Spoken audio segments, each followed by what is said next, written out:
Léa va nous parler d'un film. Voici la critique signée de Bienvenue à Marwan. Exactement, en plein cœur de la Seconde Guerre mondiale, le capitaine Augie de l'US Air Force se crache près d'un village belge encerclé par les nazis que les habitantes sexy et féroces ne cessent de repousser. Bienvenue à Marwen, ou plutôt bienvenue dans la tête de Mark Hougenkamp, un ancien illustrateur qui a perdu l'usage précis de ses mains, mais aussi une partie de sa mémoire et une bonne dose de sociabilité après avoir été passé à tabac par 5 mecs bourrés à la sortie d'un bar. Pour se reconstruire après ce traumatisme, Mark a inventé un univers glamour et violent où les femmes règnent en maître et cassent du nazi.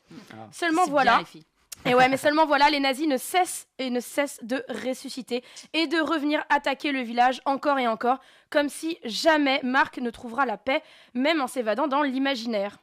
Toujours à la recherche de challenges techniques, Robert Zemeckis nous a prouvé maintes fois depuis Roger Rabbit qu'il manie à la perfection les effets spéciaux, et ceci dans l'unique but de nous arracher à un monde qui ne nous fait plus rêver.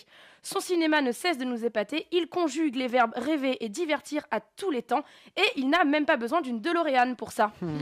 Il n'oublie jamais de nous offrir notre propre introspection perso, comme à chacun de ses films, même les plus divertissements, parce que pour cette génération de cinéastes, le mot divertissement possède un vrai titre de noblesse.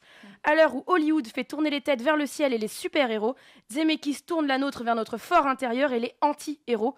Pendant presque la moitié du film, on se demande mais qui est vraiment Mark, cet artiste mutilé, interprété par un Steve Carell sensible, drôle et écorché. On se demande à quel point son traumatisme le rend mentalement instable. Puis on prend conscience que dans sa tête, c'est un combat permanent, celui d'un homme fêlé qui découvre comment l'évasion artistique peut guérir l'esprit humain.